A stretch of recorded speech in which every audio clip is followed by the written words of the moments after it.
Hello दोस्तों, आप लोग कैसे हैं। आशा करता हूँ कि आप लोग बढ़िया होंगे। मैं आज आप लोग के बीच Bihar board class 10th Hindi chapter 7 परंपरा का मूल्यांकन चैप्टर का VVI ऑब्जेक्टिव क्वेश्चन लेकर आया हूँ। और मेरे चैनल ज्ञानदीप ऑफिशियल को सब्सक्राइब नहीं किए हैं तो कर ले, और पिछला वीडियो देखने के लिए वीडियो का लिंक डिस्क्रिप्शन में दिया हुआ है, उसको भी जाकर देख लें। चलिए बिना देर के वीडियो को शुरू करते हैं। सबसे पहले हम लोग 1 नंबर प्रश्न से शुरू करेंगे। 1 नंबर प्रश्न में है, रूस की क्रांति कब हुई थी। तो ऑप्शन ए में है 1916 ईस्वी में, ऑप्शन बी में है 1917 ईस्वी में, ऑप्शन सी में है 1921 ईस्वी में, ऑप्शन डी में है 1920 ईस्वी में। इसका उत्तर हो जाएगा ऑप्शन नंबर बी 1917 ईस्वी में। इसी क्रम में हम लोग 2 नंबर प्रश्न को देखेंगे। 2 नंबर प्रश्न में है, व्यास जी और वाल्मीकि जी की रचना है क्रमशः ए में गीता रामायण, बी में उपनिषद महाभारत, सी में रामायण महाभारत, ऑप्शन डी में महाभारत रामायण। तो इसका उत्तर हो जाएगा ऑप्शन नंबर ए गीता और रामायण। व्यास जी और वाल्मीकि जी की रचना है ऑप्शन नंबर ए में गीता और रामायण। इसी क्रम में हम लोग 3 नंबर प्रश्न को देखेंगे। 3 नंबर प्रश्न में है, परंपरा का मूल्यांकन किनकी पुस्तक है। ए में है ऑप्शन ए में है रामविलास शर्मा, ऑप्शन बी में है नामवर सिंह, ऑप्शन सी में है जगदीश गुप्त, ऑप्शन डी में है डॉक्टर नगेंद्र। इसका उत्तर हो जाएगा option number A Ramvilas Sharma. इसी क्रम में हम लोग 4 नंबर प्रश्न को देखेंगे। 4 नंबर प्रश्न में है, प्रगतिशील आलोचना का विकास होता है। तो इसका ऑप्शन ए में है धर्म के ज्ञान से, साहित्य की परंपरा के ज्ञान से, कला के ज्ञान से, ऑप्शन डी में इतिहास के ज्ञान से। तो इसका उत्तर हो जाएगा ऑप्शन नंबर वी साहित्य की परंपरा के ज्ञान से। इसी क्रम में हम लोग 5 नंबर प्रश्न को देखेंगे। 5 नंबर प्रश्न में है, राफाल लियोनार्दो का विंदी और एंजेलो किनकी देन है। ऑप्शन ए में है इंग्लैंड की, ऑप्शन बी में है फ्रांस की, ऑप्शन सी में है इटली की, ऑप्शन डी में है यूनान की। तो इसका उत्तर हो जाएगा option number C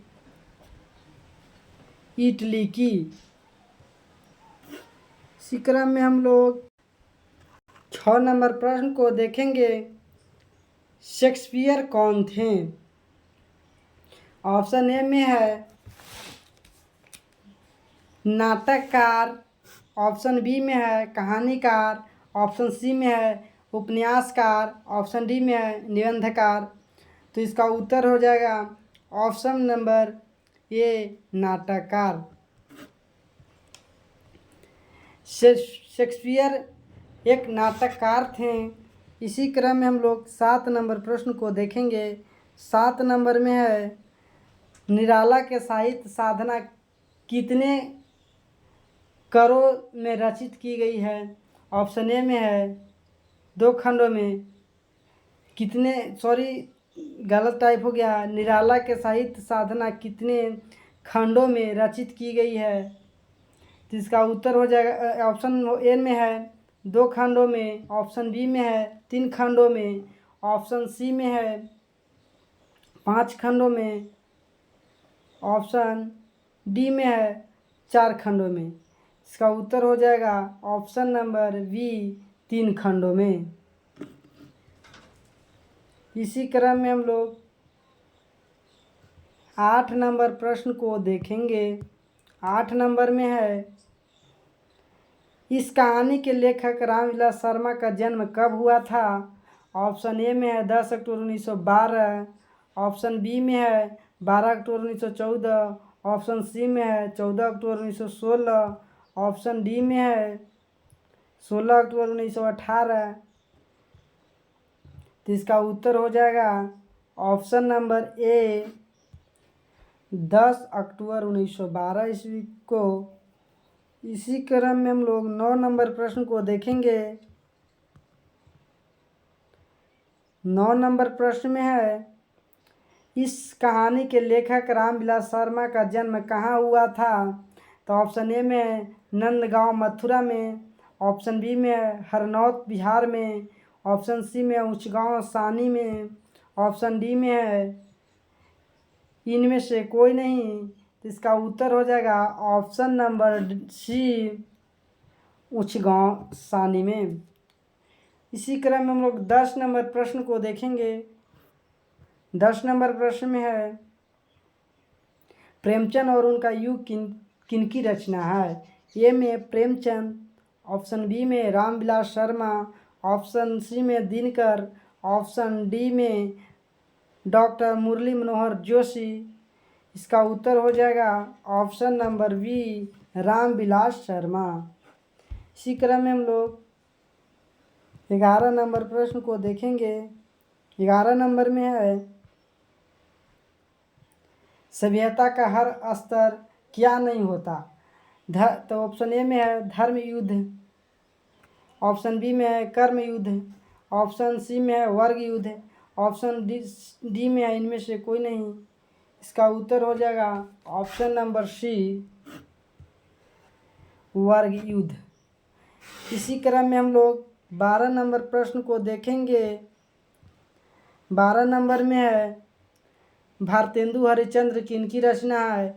option A में हरिश्चंद्र की, ऑप्शन बी में गुणाकर मूल्य की, ऑप्शन सी में नलिन बिलोचन शर्मा की, ऑप्शन डी में रामविलास शर्मा की। इसका उत्तर हो जाएगा 12 नंबर प्रश्न का option number D Ramvilas Sharma की। इसी क्रम में हम लोग 13 नंबर प्रश्न को देखेंगे। 13 नंबर में है, डॉक्टर रामविलास शर्मा की मृत्यु कब और कहाँ हुई?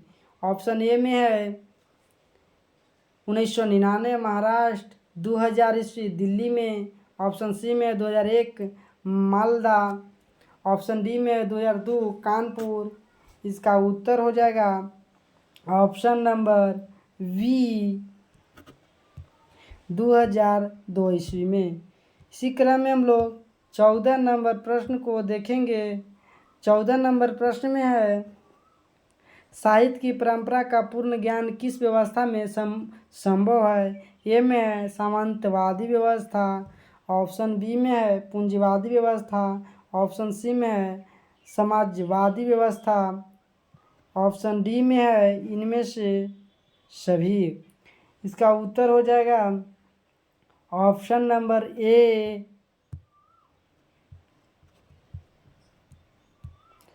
समांतवादी व्यवस्था। इसी क्रम में हम लोग 15 नंबर प्रश्न को देखेंगे। 15 नंबर में है, परंपरा का ज्ञान किसके लिए आवश्यक है? ए में जो लकीर के फकीर हैं, ऑप्शन बी में जो उपयोगी साहित्य की रचना न करे, ऑप्शन सी में जो लकीर के फकीर न होकर क्रांतिकारी साहित्य की रचना करे, ऑप्शन डी में है जो उपयोगी साहित्य की रचना न करे। तो इसका उत्तर हो जाएगा ऑप्शन नंबर सी जो लकीर के फकीर न होकर क्रांतिकारी साहित्य की रचना करे। इसी क्रम में हम लोग 16 नंबर प्रश्न को देखेंगे। 16 नंबर प्रश्न में है, भारतीय की राष्ट्रीय क्षमता का पूर्ण विकास किस व्यवस्था में संभव है? ए में सामंतवादी व्यवस्था, ऑप्शन बी में पूंजीवादी व्यवस्था, ऑप्शन डी में समाजवादी व्यवस्था, ऑप्शन डी में इनमें से कोई नहीं। इसका उत्तर हो जाएगा ऑप्शन नंबर सी समाजवादी व्यवस्था। इसी क्रम में हम लोग 17 नंबर प्रश्न को देखेंगे। 17 नंबर में है, वह विचारधारा जो चेतना या भाव को मूल पदार्थ मानती हो उसे कहते हैं। ए में मार्क्सवाद, बी में निर्विवाद, ऑप्शन सी में समाजवाद, ऑप्शन डी में भौतिकवाद। इसका उत्तर हो जाएगा ऑप्शन नंबर डी, भौतिकवाद। इसी क्रम में हम लोग 18 नंबर प्रश्न को देखेंगे। 18 नंबर में है, सारे यूरोप के लोग किस सभ्यता से प्रभावित हैं। ऑप्शन ए में है क्रीट की सभ्यता से, ऑप्शन बी में है मिस्र की सभ्यता से, ऑप्शन सी में है एथेंस की सभ्यता से, ऑप्शन डी में है इनमें से सभी। इसका उत्तर हो जाएगा ऑप्शन नंबर सी, एथेंस की सभ्यता से। इसी क्रम में हम लोग 19 नंबर प्रश्न को देखेंगे। 19 नंबर प्रश्न में है, शेली और वायरन कहाँ के थे। ए में है अमेरिका के, ऑप्शन बी में है यूनान के, ऑप्शन सी में है अफ्रीका के, ऑप्शन डी में है भारत के। इसका उत्तर हो जाएगा ऑप्शन नंबर बी, यूनान के। 20 नंबर प्रश्न में है, जारशाही शासन का संबंध था। ऑप्शन ए में है मिस्र से, ऑप्शन बी में है रूस से, ऑप्शन सी में है इटली से, ऑप्शन डी में है इजराइल से। इसका उत्तर हो जाएगा ऑप्शन नंबर बी, रूस से। इसी क्रम में हम लोग 21 नंबर प्रश्न को देखेंगे। 21 नंबर प्रश्न में है, सभ्यता का हर स्तर क्या नहीं होता। ए में धर्म युद्ध, बी में कर्म युद्ध, सी में वर्ग युद्ध, डी में द्वंद्व युद्ध। इसका उत्तर हो जाएगा ऑप्शन नंबर सी, वर्ग युद्ध। इसी क्रम में हम लोग 22 नंबर प्रश्न को देखेंगे। 22 नंबर में है, साहित्य सापेक्ष रूप में क्या होता है। ऑप्शन ए में है पराधीन, ऑप्शन बी में है जड़, ऑप्शन सी में है परतंत्र, ऑप्शन डी में है स्वाधीन। इसका उत्तर हो जाएगा ऑप्शन नंबर डी, स्वाधीन। इसी क्रम में हम लोग ये 23 नंबर प्रश्न को देखेंगे। 23 नंबर में है, एथेंस किस महादेश में है। ए में है यूरोप, बी में है एशिया, सी में है अमेरिका, डी में है ऑस्ट्रेलिया। इसका उत्तर हो जाएगा ऑप्शन नंबर ए, यूरोप। इसी क्रम में हम लोग 24 नंबर प्रश्न को देखेंगे। 24 नंबर में है, 24 नंबर में है, वायरन किस भाषा के कवि हैं। ऑप्शन ए में है हिंदी, ऑप्शन बी में है संस्कृत, ऑप्शन सी में है अंग्रेजी, ऑप्शन डी में है फ्रेंच। तो दोस्तों इसका उत्तर हो जाएगा ऑप्शन नंबर सी, अंग्रेजी। इसी क्रम में हम लोग 25 नंबर प्रश्न को देखेंगे। 25 नंबर में है, निराला की साहित्य साधना किनकी कृति है। ऑप्शन ए में है दुधनाथ सिंह, ऑप्शन बी में रघुवीर सहाय, ऑप्शन सी में है रामविलास शर्मा, ऑप्शन डी में है मुक्तिबोध। इसका उत्तर हो जाएगा option number C, Ramvilas Sharma. इसी क्रम में हम लोग 26 नंबर प्रश्न को देखेंगे। 26 नंबर में है,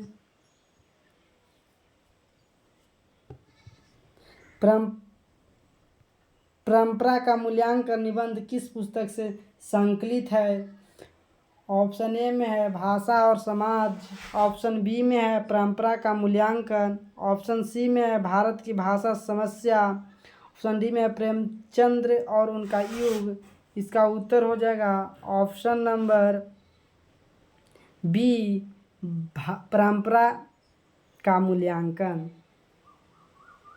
इसी क्रम में हम लोग 27 नंबर प्रश्न को देखेंगे। 27 नंबर में है दूसरों की नकल कर लिखा गया साहित्य कैसा होता है। ए में है उत्तम, बी में है मध्यम, सी में है अधम, डी में है व्यंग। इसका उत्तर हो जाएगा ऑप्शन नंबर सी, अधम। इसी क्रम में हम लोग 28 नंबर प्रश्न को देखेंगे।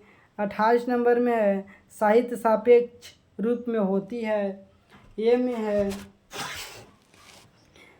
प्राधीन, बी में स्वाधीन, सी में ए और बी दोनों, डी में है इनमें से कोई नहीं। तो इसका उत्तर हो जाएगा ऑप्शन नंबर वी, स्वाधीन। इसी क्रम में हम लोग 29 नंबर प्रश्न को देखेंगे। 29 नंबर में है लैटिन कवि कौन है। ए में है वर्जिल, बी में है वायरन, सी में है शेक्सपियर, डी में है रेनर मारिया रिल्के। इसका उत्तर हो जाएगा ऑप्शन नंबर ए, वर्जिल। इसी क्रम में हम लोग 30 नंबर प्रश्न को देखेंगे। 30 नंबर में है तार सप्तक में कितने कवियों की कविताएं संग्रहित है। ए में है 4, बी में है 5, सी में है 6, डी में है 7। इसका उत्तर हो जाएगा ऑप्शन नंबर डी, 7। इसी क्रम में हम लोग 31 नंबर प्रश्न को देखेंगे। 31 नंबर प्रश्न में है आगे ने तार सप्तक कब संपादित किया।